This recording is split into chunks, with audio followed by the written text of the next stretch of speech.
Cylinder ಕೊಡಲ್ಲ ಅಂತಾರೆ ಯಾರ ಬಂದು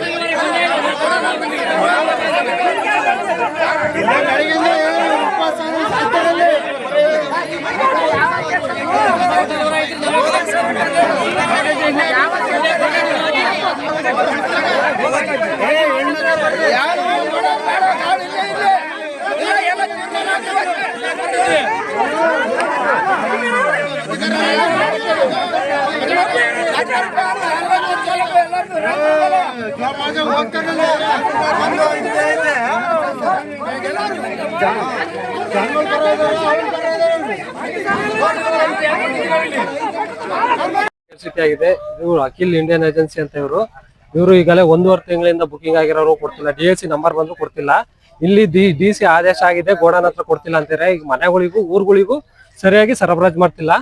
ಈಗಲೇ ಹೆಚ್ಚು ಕಮ್ಮಿ 1.5 ತಿಂಗಳಾಯ್ತು ಬುಕಿಂಗ್. ಈಗ ಸಾಸ್ಲಹಳ್ಳ, ಅಂದನೂರು, ಆಮೇಲೆ ಈ ಕಡೆ ತೇಕ್ಲುವಟ್ಟಿ, ಕೊಳಾಳು ಆ ಕಡೆಯಿಂದೆಲ್ಲ ಜನ 25-30 ಕಿಲೋಮೀಟರ್ ಇಂದ ಬಂದಿದ್ದಾರೆ ಜನ. ಇಲ್ಲಿ ಬಂದು ಪೊಲೀಸರು ಸುಮ್ಮನೆ ಇಲ್ಲಿ ಪೊಲೀಸರು ಎಲ್ಲ ಸೇರ್ಕೊಂಡು ಎಲ್ಲ ಅವರು ಇದ್ ಮಾಡ್ತಿದ್ದಾರೆ ಜನಗಳಿಗೆ ಮಿಸ್ಗೈಡ್ ಮಾಡಿ ಅಲ್ಲಿ ಕೊಡ್ತೀವಿ ಇಲ್ಲಿ ಕೊಡ್ತೀವಿ, ದಣೇರ್ ಕಾಸಿ ಬರ್ರಿ, ಅಲ್ಲಿ ಬರ್ರಿ, ಇಲ್ಲಿ ಬರ್ರಿ ಅಂತ ಹೇಳಿ ಜನ ಬೆಳಗ್ಗೆಯಿಂದ ತಿಂಡಿ ತಿಂದಂಗ್ ಬಂದು ಇಲ್ಲಿ ಕಾಯ್ತಿದ್ದಾರೆ.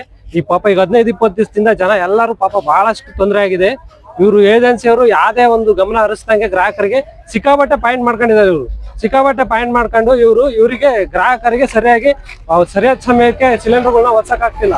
ಪಾಪ ಹಳ್ಳಿ ಜನ ರೈತರು ಬಹಳಷ್ಟು ಜನ ಬರೀ ಇಲ್ಲಿ ರೈತರು ಬಂದಿರೋ, ರೈತರು ಕೂಲಿ ಕಾರ್ಮಿಕರು ಬರೀ ಅವರೇ ಇರೋದು. ಅವರಿಗೆ ಇವತ್ತು ಪಾಪ ಮನೆಯಲ್ಲಿ ಸರಿಯಾದ ಸಮಯಕ್ಕೆ ಅಡಿಗೆ ಎಲ್ಲ ಮಾಡ್ಕೊಂಡು ಇವತ್ತು ಕೆಲ್ಸಕ್ಕೆ ಹೋಗಕ್ ಆಗ್ತಿಲ್ಲ. ತುಂಬಾ ಕಷ್ಟ ಆಗಿದೆ. ಇದನ್ನ ನೋಡಿ ನಾವು ಇದು ಸೋಷಿಯಲ್ ಆಡಿಟ್ ಅಂತ ನಾವು ಬೆಳಗ್ಗೆ 5 ಗಂಟೆ ಬಂದರು. ಈಗಲೇ 1.5 ತಿಂಗಳಾಯ್ತು.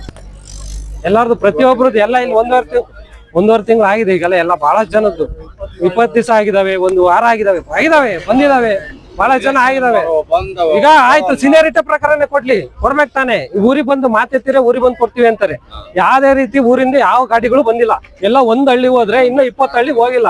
29 ಪಂಚಾಯತಿ ಇದೆ ಹೊಳಲ್ಕೆರೆಯಲ್ಲಿ. ಯಾವ ಪಂಚಾಯತಿಗೂ ಸರಿಯಾಗಿ ಕೊಟ್ಟಿಲ್ಲ. ಇವ್ರು ಈ ರೀತಿ ಮಾಡಿದ್ರೆ ಗ್ರಾಹಕರಿಗೆ ಬಹಳ ತೊಂದರೆ ಆಗುತ್ತೆ.